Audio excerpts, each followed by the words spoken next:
Olá, pessoal, tudo bem? Bem-vindas e bem-vindos a mais uma aula da disciplina de Teoria da Norma e do Ordenamento Jurídico. Nessa videoaula, nós estamos inaugurando o outro módulo, um segundo módulo da nossa disciplina. Até então, até a videoaula passada, quando trabalhamos pluralismo jurídico, nós estávamos discutindo como se vai constituindo historicamente o direito, bem como se constitui os saberes sobre esse direito-objeto, que é, então, uma história da ciência do direito. E terminamos fazendo um panorama geral de como que as diversas perspectivas teóricas elas se estruturam na atualidade. Agora, nesse segundo módulo, nós daremos início à abordagem da primeira parte do título da nossa disciplina. Repito, Teoria da Norma e do Ordenamento Jurídico. Então, nessa videoaula e nas próximas, dedicaremos ao estudo da teoria da norma. E as últimas videoaulas, e assim terminando o semestre, nós então nos dedicaremos a estudar a teoria do ordenamento jurídico.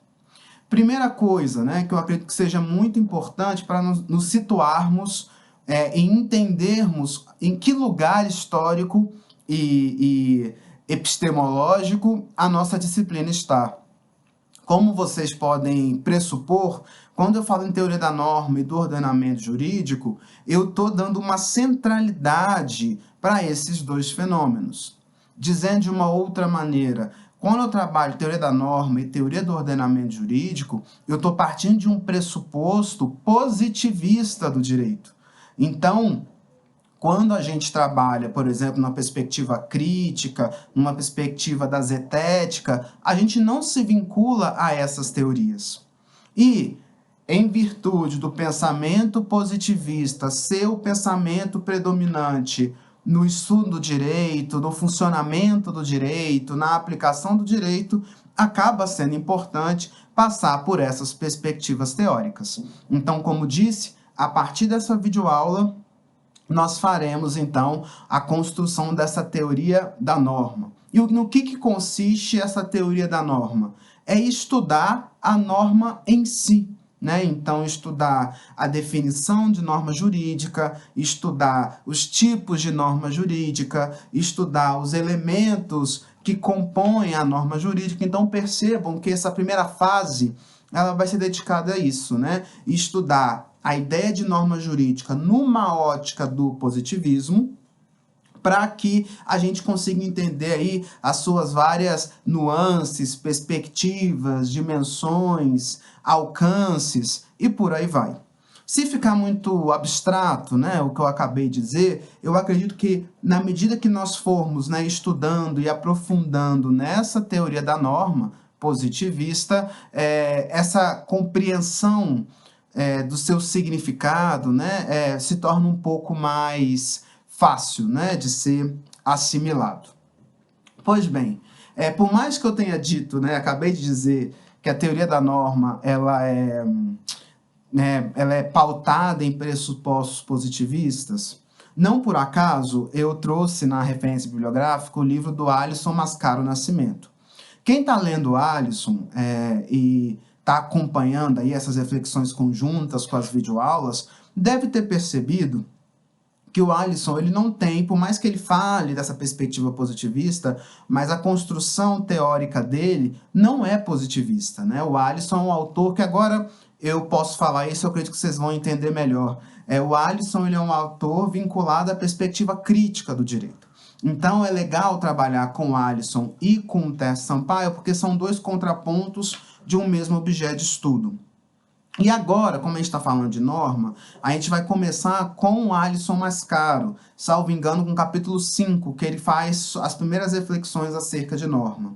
E eu acho importante trazer as reflexões que ele faz acerca da norma jurídica, porque são reflexões de um caráter mais sociológico, de um caráter mais antropológico, econômico, que ajudam a gente a entender a teoria da norma e, principalmente, ter uma postura mais autônoma, ter uma postura mais crítica diante da teoria da norma que nós vamos começar a estudar, ou que a gente já está introduzindo nesse primeiro momento, ok? Então, a gente vai fazer Qual que é a minha didática? Agora, nós faremos uma análise, uma reflexão mais sociológica, mais teórica da ideia de norma, para que, em seguida, consigamos trabalhar a perspectiva dogmática de norma, mas sempre por uma ótica da crítica, por uma ótica da zetética, da reflexão, né? Que a gente não seja... E aí a minha preocupação é que vocês não se tornem operadores do direito, mas se tornem juristas, pensadores. Afinal, o ensino superior para isso, né? E essa, inclusive, é a diferença do ensino superior para o ensino técnico. O técnico, ele reproduz um saber já construído. O ensino superior, a ideia é não somente assimilar o que já foi construído de saber acerca do direito, mas ter a capacidade de inventar novos saberes, de produzir novas perspectivas, teorias, métodos acerca do direito. Tudo bem, gente? Então, eu vou seguindo as reflexões que o Alisson Mascaro ele desenvolve, vou seguir a metodologia, a didática dele. Então, a argumentação que o Alisson Mascaro traz é dividida em 5 pontos, né? Então, primeiro, a ideia de direito é norma, é uma pergunta. Depois, norma jurídica e formas sociais, eu vou falando um pouquinho de cada um desses tópicos. 3, norma e poder. 4, norma e autoridade. E fechando, 5, norma, texto, sentido e poder. Pois bem, então vamos seguindo aí essa ordem que eu acabei de dizer para vocês.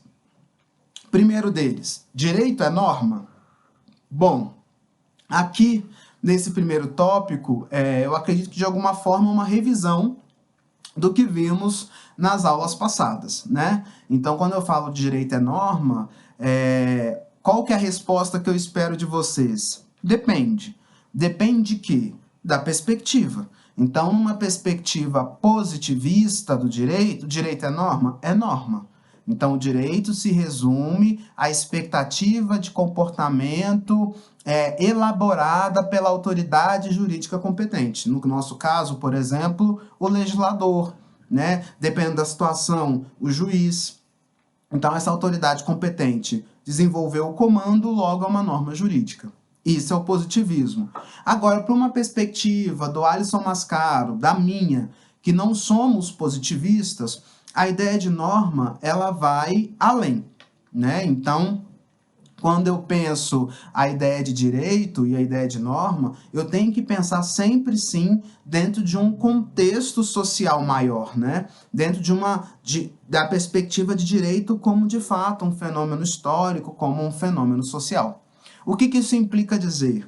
Que, para a gente, o direito nada mais é do que um instrumento de manutenção de uma ordem social específica, né? Então, quando eu falo em ordem social, estou querendo dizer que a sociedade ela funciona a partir de parâmetros previamente estabelecidos. Ainda que a gente tenha uma pluralidade, uma diversidade social, percebam que a sociedade ela forma um todo. Então, por exemplo, a gente tem no Brasil diversidades culturais, de visões de mundo, de perspectivas, etc. Só que essa pluralidade ela forma uma unidade, sociedade brasileira. Essa unidade ela é garantida por meio do direito. E percebam que essa unidade, a manutenção de uma ordem social, ela pode ser percebida a partir de várias nuances. Então, quando eu falo isso numa primeira perspectiva, pode soar muito positivo. Afinal, que bom que eu estou mantendo a paz, estou mantendo a ordem, estou mantendo a segurança. Porém, quando a gente aprofunda nessa premissa do direito como instrumento de manutenção da ordem social, a gente consegue perceber que essa manutenção, ela também é no sentido de preservar coisas ou processos ou fenômenos que também não são tão interessantes assim. Então, por exemplo, quando eu me refiro à ideia de estratificação social, ou seja, a sociedade que é estruturada em estratos, em camadas sociais. E essas camadas, elas podem se dar a partir de várias nuances. A partir da ótica de classe, então entre pobres e ricos, a partir da lógica racial, entre brancos e negros, a partir da lógica do patriarcado, ou da lógica da sexualidade, né? Entre heterossexuais e não heterossexuais, entre cisgêneros e não cisgêneros. Então, perceba, a estratificação pode dar diversas formas. E o que a gente percebe a partir de uma ótica sociológica do direito? Que o direito, ele acaba, na maioria avassaladora dos casos, ele acaba preservando essa estratificação social, né? E não transformando, alterando significativamente, profundamente essa realidade. De fato, nós temos alguns avanços, mas esses avanços não significam necessariamente uma mudança estrutural da sociedade. Então, por exemplo, é historicamente recente a aceitação por parte do direito brasileiro da união civil, do casamento entre pessoas de mesmo gênero, 2 homens, 2 mulheres, por exemplo, né? Esse caso é um avanço? É um avanço. Porém, eu posso alegar que isso é uma mudança estrutural da sociedade, ou seja, isso alterou a estratificação social, isso alterou a LGBTfobia, isso alterou o patriarcado? Não. Inclusive, alguns autores e autoras vão dizer o seguinte, olha, esses avanços por meio do direito, por exemplo, a união civil, eles têm um aspecto positivo, óbvio, mas também é um fenômeno ambivalente. Por quê? Porque, primeiro, pegando uma autora, né, chamada Judith Butler, primeiro, porque faz com que as pessoas, para serem protegidas pelo direito, tenham que se organizar de uma maneira específica, num relacionamento monogâmico, estável, para fins de reprodução e etc. Mas também, por outro lado, pensando a dinâmica do capitalismo, o que a gente percebe? Que os direitos civis vão sendo atribuídos a determinadas pessoas à medida que essas pessoas são percebidas pelo mercado como agentes econômicos. Então, a pergunta é, a partir dos anos 80, aproximadamente 90, a população LGBT passa a ser percebida como nicho de mercado, público consumidor em potencial. Não é à toa que surge nesse momento, por exemplo, o mercado GLS, né, voltado para essa população. Então, qual que é a questão que surge? Como eu exploro economicamente essa pessoa, porém, juridicamente, ela não pode ser quem ela é. Ela não pode assumir a sua identidade sexual. Então, acaba tendo um descompasso entre uma demanda de mercado e o tratamento jurídico dispendido à população LGBT. Então, você tem uma assimilação desse público pelo direito quando são vistos como agentes econômicos rentáveis. E no mesmo sentido, né, o reconhecimento do direito, ele acaba acontecendo na prática quando esse agente se mostra ativamente econômico ou economicamente interessante. Então, quando a gente pensa, por exemplo, a questão da homotransfobia, a gente precisa trazer para um marcador de classe. Então, a homofobia ela é mais sentida, né? Ela é mais violenta, ela é mais hostil quando eu estou falando de segmentos sociais que são mais desfavorecidos economicamente, da população periférica, da população negra LGBT. Então, eles sentem de uma forma, inclusive, né, com apoio, por exemplo, de um aparato de advocacia, de uma estrutura de suporte, porque esses grupos já são vulneráveis em outros aspectos. Não sei se eu me faço compreensível. Então, a experiência hoje de um homossexual rico, e que acaba sendo o maior beneficiário dessa norma civil, porque, afinal, quando a gente fala em direito civil, a gente está falando do direito da propriedade, né? Então, o direito de família, como vocês vão ver mais para frente, é um ramo do direito que tem como objetivo proteger o patrimônio da família. O objetivo é esse. Então, quando eu estou falando de direito de família, eu estou falando de direito dos patrimonializados que instituem uma família. Então, acaba que a norma ela é mais importante para a defesa do patrimônio. Então, esse sujeito que é patrimonializado, que é mais rico, óbvio, vai se beneficiar mais. e vai ter uma tutela jurídica melhor. Agora, o indivíduo que está numa situação de várias vulnerabilidades, ele vai sentir mais essa ausência do direito. Ele vai estar mais exposto à violência, seja de civil, seja mesmo de militar, né? A gente deve ver provavelmente no semestre que vem, quando nós formos estudar sociologia jurídica, isso com mais precisão, né? Eu precisaria trazer outras teorias para tentar tornar isso mais claro. Mas tentando ser sintético é isso, né? Então, voltando à premissa inicial dessa ideia de direito é norma, né? E recusando essa perspectiva positivista. O que a gente percebe? Que o direito ele é um instrumento para manter uma dinâmica social específica. E quando eu falo em dinâmica social, em contexto de sociedade complexa, que vocês já sabem o que é, eu tenho que levar sempre em consideração a estratificação social, nas suas mais variadas nuances. Então, o que a gente percebe na prática? Que o direito, por mais que ele não afirme isso abertamente, por mais que ele não assuma isso, ele trata as pessoas, sim, diferente a partir do seu poder econômico, né? Então, e esse tratar, isso dá de várias formas, como, por exemplo, a pessoa que tem dinheiro, ela vai poder pagar um advogado especialista naquela causa.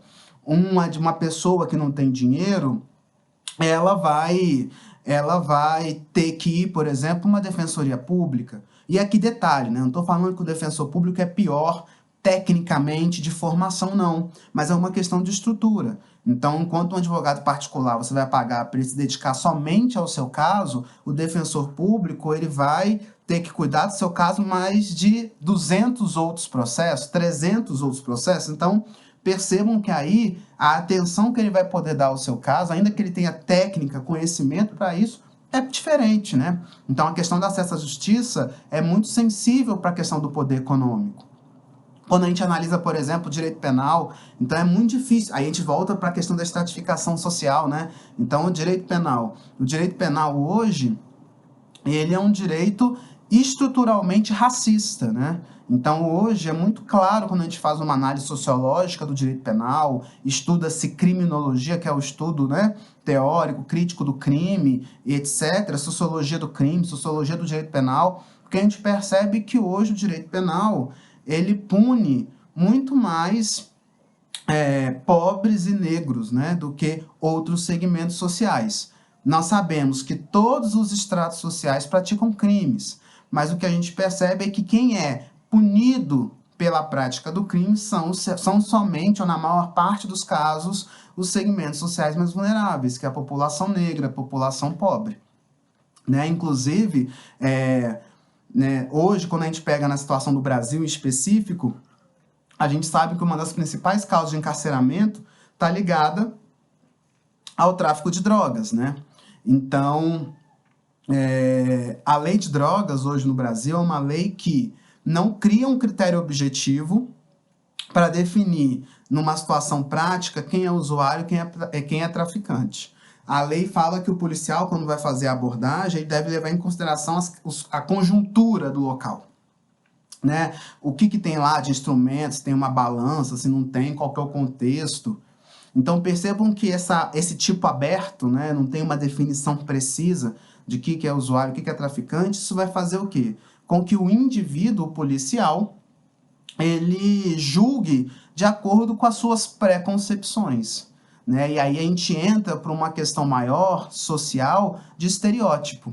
Né? Então, por mais que todos os estratos sociais eles pratiquem delitos, não é todo o indivíduo que é visto como um criminoso. Tem um autor que eu gosto muito, chamado Michel Foucault, que ele vai dizer o seguinte, que hoje na sociedade tem uma diferença. De um lado tem um criminoso, do outro lado tem um delinquente. Qual que é a diferença do criminoso e do delinquente? O criminoso é aquele que pratica o crime. O delinquente é aquele que está no imaginário coletivo com o estereótipo de criminoso. Então, quando a gente pensa, né, se eu jogasse para vocês assim, olha, pensem em um criminoso, provavelmente a grande maioria de vocês vão pensar um perfil específico. Um jovem negro, sem camisa, de bermuda, de chinelo, andando na rua. Então, a gente tem ainda muito essa ideia de um estereótipo do criminoso. Dificilmente, né, quando a pessoa não está aí preparada, dificilmente ela vai colocar, por exemplo, no estereótipo do criminoso esse indivíduo que é, sei lá, um senhor branco de terno e gravata, né, trabalhando, por exemplo, num cargo de alto escalão. E esses indivíduos também, como a gente acompanha no noticiário, praticam crimes. Mas a gente não sente nas nossas vísceras, no nosso âmago, que eles são, de fato, criminosos. E a máquina penal, vai dizer o Foucault, ele atua muito mais com base no delinquente, nesse estereótipo social, do que, de fato, naquele indivíduo que pratica um crime de acordo com a lei penal. Dizendo de uma outra maneira, né, eu poderia afirmar para vocês que, para o direito penal moderno, para a perspectiva crítica do direito penal, mais importante do que o crime praticado é quem pratica o crime. Ok, gente? Eu estou dando esses exemplos exatamente para frisar para vocês que o direito ele é muito influenciado pela conjuntura social e pela estratificação social também. Então, dependendo do lugar que o indivíduo está no extrato, ele vai ter um tratamento X, Y, Z por parte do direito, ok? Então, esse é o primeiro ponto. Direito é norma. E aí, numa perspectiva não positivista, direito não pode ser considerado somente como norma, né? A norma é uma forma pelo qual o direito se manifesta. Segundo ponto, norma jurídica e formas sociais, né? O que é a norma jurídica? Então, a norma jurídica, para a perspectiva do positivismo, é uma expectativa de comportamento imposta pela autoridade competente, né? Que aí essa autoridade competente do Estado, uma vez imposta por ela, essa norma deixa de ser uma mera norma social e passa a ser uma norma jurídica, né? Para uma perspectiva não positivista, né? A norma jurídica ela é exatamente um vetor, um meio pelo qual uma ordem social ela é mantida. Né? E aí, quando a gente pensa, por exemplo, o momento da criação da norma, quando a gente pensa o momento da interpretação da norma jurídica, quando a gente pensa o momento da aplicação da norma jurídica, eu não posso desvincular isso da dimensão do poder. E, de novo, não posso desvincular isso da estratificação social. Então, a teoria oficial, como nós veremos mais para frente, ela não defende isso. Mas, numa perspectiva sociológica, o que a gente percebe? Que a criação do direito ela acaba sendo privilégio de determinados grupos sociais que estão numa situação, digamos assim, mais confortável dentro da estratificação. Então, hoje, quem está ocupando os cargos de poder legislativo? São as elites, né? É a elite latifundiária, a elite do capital estrangeiro, bancada da bola, bancada da bala, e etc, etc. Então, são esses grupos que criam a lei de acordo com os interesses deles. Olha aí como a norma jurídica ela é influenciada pelo poder econômico, pelo poder político, pela dimensão social, pela questão racial. Então, tudo isso, né, acaba sendo condensado e transformado uma norma jurídica. O que eu posso dizer aqui, né, de outra maneira, que a norma jurídica, por mais que ela soe, né, pareça ser neutra, objetiva, imparcial, na verdade verdadeira, ela sempre é produto, ela é sempre consequência do grupo social que criou essa norma jurídica. Né? Ou, de outra forma, né? Essa norma jurídica ela condensa interesses, ela condensa visões de mundo, ela condensa perspectivas. E o nosso papel enquanto pensadores do direito é exatamente tentar identificar o que está por detrás dessa norma jurídica. A que interesses essa norma jurídica atende? A que interesses essa norma jurídica prejudica? Ela sempre vai ser um fenômeno social produzida pelo ser humano, e nesse sentido ela carrega consigo essas características sociais, né? Por mais, repito, que não esteja isso abertamente, é aí que está a sutileza da reflexão e a importância de uma boa formação teórica. Porque quando nós temos uma boa formação teórica, a gente consegue identificar isso. Até para que, por exemplo, nas situações em que, né, caso vocês sigam aí a carreira de advocacia, que vocês consigam desconstruir uma norma jurídica. né? Exatamente mostrando, por exemplo, quais são as relações de poder, os interesses, né, os privilégios que estão por detrás de uma determinada norma jurídica, não é? E um último ponto acerca desse segundo aspecto de norma jurídica e formas sociais é pensar que a norma jurídica ela vai ter um contorno diferente, né, em cada momento histórico, e que em cada momento histórico ela vai atender interesses sociais específicos. E no nosso caso, que vivemos, né, numa sociedade capitalista, que se estrutura numa lógica liberal, que a gente chama de capitalismo liberal, o direito ele também vai aí atender a esses pressupostos do capitalismo liberal. E como que se dá isso, né? A gente consegue perceber de várias formas. Uma das formas é quando a gente analisa a própria narrativa do direito, a partir daquilo que eu acabei de dizer, né? E imediatamente anterior a esse argumento agora. Então, quando a gente analisa, por exemplo, a estrutura, o texto jurídico, eu acho que à medida que vocês forem avançando no curso, isso vai ficando cada vez mais presente, evidente para vocês. A ideia principal de defesa do direito, por mais que a teoria oficial diga o contrário, é a defesa do patrimônio, né? Então, vocês vão perceber, por exemplo, o direito civil, que é a cadeira que vocês têm o maior número de disciplinas, né? Que tem o maior volume de leis sobre. O direito civil nada mais é do que a defesa do patrimônio, da propriedade privada, não é? Quando a gente pensa, por exemplo, o direito penal, ele atribui penas mais severas para violação da propriedade do que violação da vida, né? Quando a gente pensa, por exemplo, até a própria Constituição, as normas que têm maior eficácia está ligada aos direitos individuais, está muito ligado também a essa patrimonialização. Então, o que eu quero dizer para vocês é, num contexto de capitalismo, o direito ele vai acabar sendo um mecanismo, um meio para preservar, para viabilizar esse capitalismo. Provavelmente vocês vão ver nas relações na disciplina de TGD, Teoria Geral do Direito, vocês vão perceber a ideia de que a relação jurídica mais importante é a relação contratual, né? Exatamente por quê? Porque o contrato é a base da prática comercial. Então, o contrato é o que faz com que haja garantia de que se eu estou vendendo algo para vocês, vocês vão me pagar o valor correspondente. E se não pagarem o valor correspondente, vocês vão ter que arcar com alguma sanção ou vão ter que arcar com a coerção do Estado para que vocês cumpram com a respectiva obrigação do contrato. Então, percebam, gente, que isso nomear o contrato como a relação mais importante do direito, isso já está marcando o lugar do direito, no sentido de defesa da propriedade, do patrimônio. Então, essa ideia de norma jurídica e forma social é isso. Então, a gente tem uma dinâmica social, a sociedade hoje se estrutura na lógica do capitalismo liberal, e isso reverbera no direito. O direito ele não vem questionar isso, ele vem proteger, viabilizar, manter, assegurar essa dinâmica social. Então, o direito geralmente vem para manter uma determinada ordem de coisas. Aí vocês podem se perguntar, mas professor, como é que muda a transformação?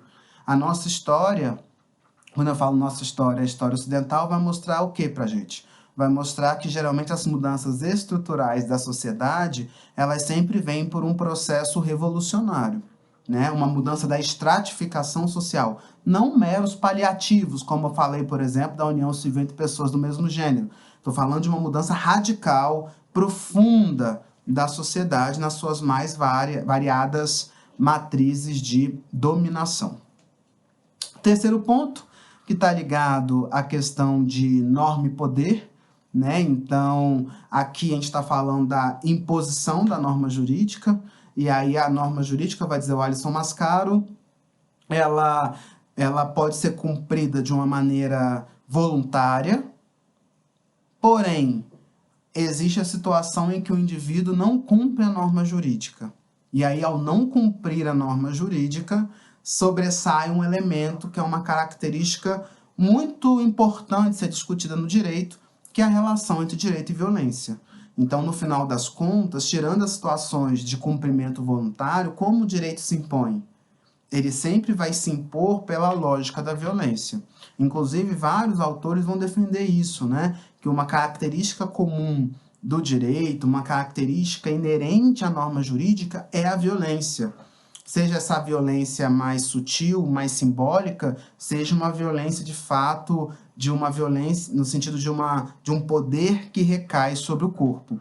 Então, acaba que a violência, muitas vezes até mais do que a justiça, acaba sendo esse componente, esse elemento fundamental, esse DNA da norma jurídica.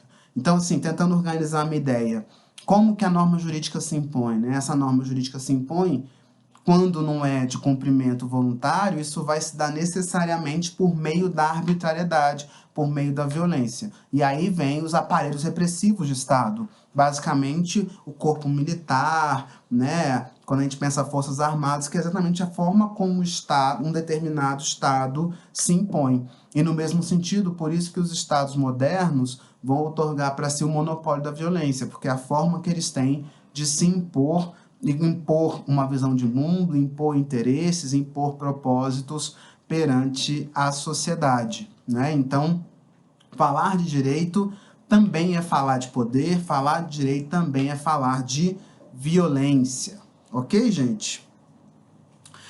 Quarto ponto, né, é a ideia de norma e autoridade, né? E aqui a ideia do Alisson Mascaro é exatamente, né, trabalhar qual que seria um elemento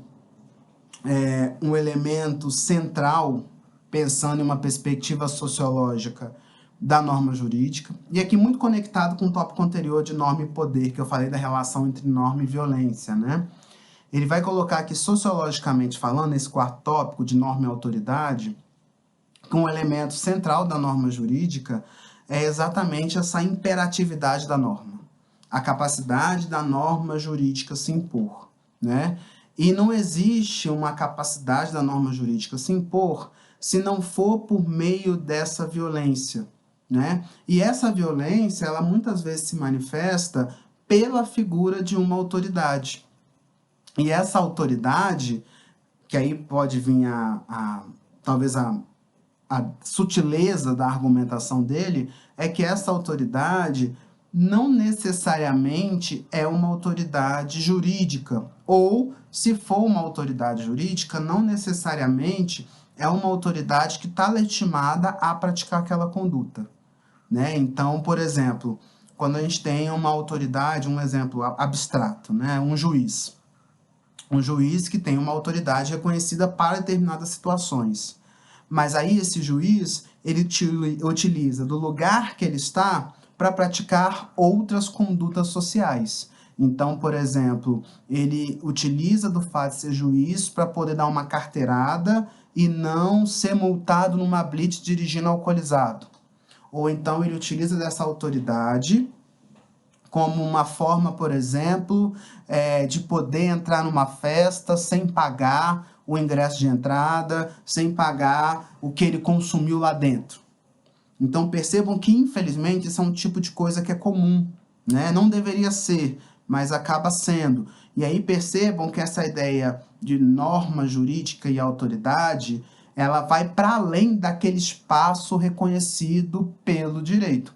É muito comum, às vezes, você ter uma autoridade que utiliza do seu privilégio, da sua situação, do lugar que ocupa, do cargo que pratica, etc., para ter benefícios, para ter vantagens, para ter privilégios em outros pontos que juridicamente não deveria ter. Mas como essa ideia de direito e poder é uma região muito nebulosa, é uma região muito maleável, muito fluida, acaba que as pessoas utilizam de um privilégio de um lugar para ter benefícios em outras circunstâncias, em outros aspectos. E no mesmo sentido, né, tornando a discussão um pouco mais complexa, a gente vê situações em que existe imposições, existe autoridades que impõem normas, que teoricamente seriam normas sociais.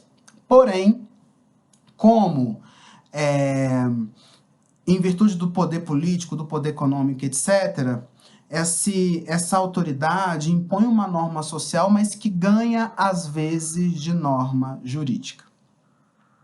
Tentando explicar de uma maneira melhor, é quando você tem uma pessoa que está numa situação de privilégio tal, que utiliza o seu privilégio para impor uma norma. Teoricamente, numa perspectiva positivista, essa norma não seria uma norma jurídica. Porém, sociologicamente falando, essa norma que não é jurídica acaba fazendo, às vezes, de norma jurídica em virtude desse poder que essa autoridade tem. Um exemplo do que eu quero dizer. Quando a gente estuda história do direito brasileiro, a gente estuda um fenômeno chamado bandonismo rural. O que é isso? A gente pega a situação, se a gente pegar a situação na história, né, da concentração fundiária no Brasil, o que a gente tem? A gente tem, de um lado, grandes faixas de terra concentradas na mão de uma autoridade, no caso do senhor, do proprietário, e do outro lado você tem um grande número de pessoas que não têm propriedade e, para garantir a sobrevivência, precisa se submeter ao proprietário, ao fazendeiro, ao latifundiário. E esse fazendeiro, esse latifundiário, ele tem um poder tão grande porque várias pessoas dependem dele, que ele acaba impondo formas de existir, acabou impondo condutas, acabou impondo práticas para esses indivíduos, e esses indivíduos, em virtude dessa vulnerabilidade em que se encontram, acabam se submetendo a esse latifundiário. E percebam, esse latifundiário ele tem um papel econômico, mas ele não tem um papel jurídico. Mas, em virtude da conjuntura social, ele consegue impor normas como se jurídicas fossem. E aí, o jurídico está no sentido de imperatividade, de imposição. Porque a norma social, você cumpre ela ou não sem sofrer uma sanção grave. No caso aqui, mesmo sendo uma norma social, se o indivíduo submetido ao fazendeiro descumpre a norma do fazendeiro, ele vai sofrer uma sanção grave, muitas vezes uma pena de morte, né? Uma sanção de perder a própria vida. E o mandonismo rural, ele é algo que acontece até os dias atuais. Ele tem como um dos braços o coronelismo, que provavelmente vocês já estudaram em aulas de história, que é quando o fazendeiro ele obriga as pessoas que estão submetidas a ele a votarem em um determinado candidato. Isso não acabou na Primeira República, como a gente estuda nas aulas de história. Isso acontece no Brasil até os dias atuais, né? A gente vê, por exemplo, a imposição de práticas, a imposição de regimes de trabalho, a imposição no exercício dos direitos políticos. Repito, essa autoridade, esse latifundiário, ele é uma autoridade jurídica? Não. Mas ele faz das normas, dos comandos que ele dá, como se fossem normas jurídicas. Na sociologia, alguns autores chamam, né, esse fenômeno de força de lei. Então, a norma é social, mas ela tem força de norma jurídica, como se norma jurídica fosse. Então, essa relação entre direito, poder e autoridade é uma relação muito complexa, que, em virtude da estratificação social, pode muitas vezes transcender o âmbito estritamente do direito. Ok, gente?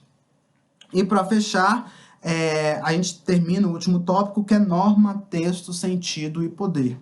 Aqui, basicamente, assim, a discussão mais importante, ao meu ver, está ligado ao campo da interpretação, que é um tema extremamente difícil e extremamente complexo. Porque, como a gente vai ver a partir da próxima videoaula, quando a gente entra na parte mais dogmática da teoria da norma, vocês vão perceber muito um apego ao texto normativo, ao que está escrito na norma e, por exemplo, a necessidade de se cumprir aquilo que está escrito na norma. Qual que é o problema disso? O problema é que um determinado texto ele precisa ser interpretado. E a interpretação não é um fenômeno tão óbvio e tão banal como parece ser. A gente tem vários autores e autoras que vão se dedicar a estudar o campo da interpretação. Então, o Gadamer, que é um autor que provavelmente vocês vão estudar na disciplina de hermenêutica, que é exatamente o campo da filosofia que estuda o fenômeno da interpretação. Tamanha a complexidade desse fenômeno. Então, o Gadamer, o que ele vai defender? Que o ato de interpretar não é um ato neutro. Quem interpreta, interpreta sempre de algum lugar. Ou, usando a terminologia dele, quem interpreta, interpreta sempre a partir de um rol de preconcepções. Então, as nossas vivências, nossas experiências, a nossa formação vai influenciar a maneira como eu interpreto um texto, seja ele jurídico ou não. Pensando numa outra ótica, né, quando a gente pega os autores decoloniais, que eu expliquei na videoaula sobre pluralismo jurídico, esses autores decoloniais vão dizer o quê? Que a interpretação depende do lugar social que você ocupa na estratificação. Então, por exemplo, se eu falo em democracia, quem está na ponta da pirâmide vai fazer uma interpretação acerca da democracia brasileira. Agora, o indivíduo que está na base da pirâmide social, que passa por inúmeras vulnerabilidades, exclusões, arbitrariedade do Estado, etc., se perguntar para ele sobre democracia brasileira, ele vai ter uma outra significação. Então, percebam que o lugar social do sujeito, as pré-compreensões, ou seja, aquilo de bagagem social, cultural, de vivência, de experiência que esse indivíduo tem, define o ato de interpretar.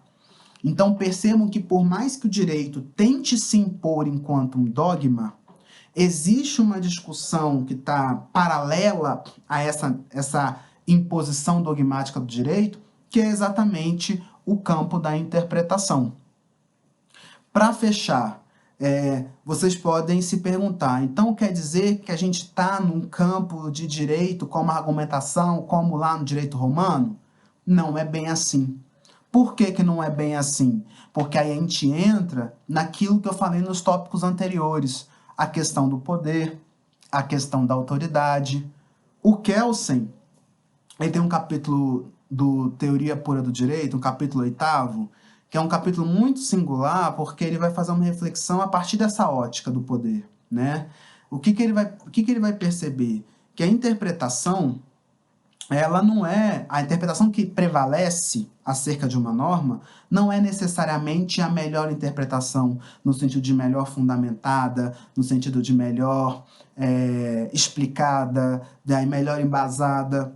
A perspectiva que vai prevalecer numa dinâmica judicial, ela acaba sendo a perspectiva daquele que tem uma maior concentração de poder, né? Então, no final das contas, por exemplo, na questão do judiciário, a perspectiva que vai prevalecer de interpretação é a perspectiva do juiz.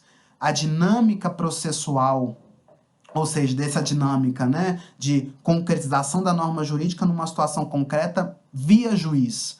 Que essa dinâmica que a gente chama de processual é uma dinâmica que coloca o juiz como centro da atividade. E, nesse sentido, o juiz acaba sendo a interpretação com maior vinculação de poder. Então, é a interpretação dele que vai prevalecer. Não sei se vocês conhecem advogados, ou se não conhecem, vocês vão perceber isso na prática, quando entrarem no campo jurídico propriamente dito, que na decisão judicial, na sentença, nem sempre é a melhor perspectiva, né? Nem sempre é a mais embasada, às vezes não tem uma fundamentação adequada, mas ela se impõe por quê? Por uma questão de poder. Então, o texto ele é cabível a inúmeras interpretações, e vocês vão ver isso quando vocês estiverem estudando dogmática jurídica. Então, o mesmo artigo tem milhões de perspectivas diferentes, várias correntes, cada um interpretando de uma maneira. Esse é um primeiro ponto desse último tópico, norma ter sentido e poder. E segundo ponto, o fato de ter múltiplas perspectivas não significa que a gente tem direito como argumentação. Ele continua dogmático, por quê? Porque a interpretação, de acordo com a dinâmica judicial, a dinâmica do direito que a gente tem, acaba que a perspectiva que prevalece é a perspectiva que é mais eivada de poder, que tem uma maior concentração de poder consigo, que geralmente é quem? Da autoridade jurídica. Então, essa autoridade pode ser um juiz, pode ser não, um juiz, um desembargador, um ministro. Então, são esses que ditam o direito na realidade fática, ainda que não tenha a melhor interpretação, e como vocês vão ver, né? Não nego o que eu disse antes, o juiz enquanto um ser humano, ele também tem pré-concepções, o juiz enquanto ser humano, ele vem de um lugar social, e infelizmente no Brasil, o juiz, ser promotor ainda é um privilégio de classe. Geralmente quem se torna, né, massivamente, são os segmentos dos camadas sociais mais altas, mais privilegiados economicamente, geralmente são eles que têm as maiores oportunidades para se tornarem juízes, promotores, etc., com uma ou outra exceção, mas quando a gente fala de sociedade, a exceção não contesta a regra, a exceção confirma a regra. Então, nesse caso, a gente acaba tendo a interpretação que prevalece, a interpretação daquele que tem mais poder dentro de uma dinâmica jurídica específica, que na maioria avassaladora dos casos, é um juiz. Ou, quando a gente está falando de normas sociais que têm força de lei, uma autoridade que tem um poder econômico, um poder político, etc., como eu expliquei quando eu falei do tópico 4, né? Norma e autoridade. Então, gente, esse é um pressuposto básico, sociológico, antropológico da ideia de norma jurídica. Espero que tenha ficado compreensível tudo que eu gostaria de transmitir para vocês. E caso tenha ficado alguma dúvida, como vocês sabem, já podem me procurar nas atividades fórum, que eu estaria à disposição para podermos conversar, tirar dúvidas, etc. Tá bom? Muito obrigado pela atenção e até a próxima videoaula.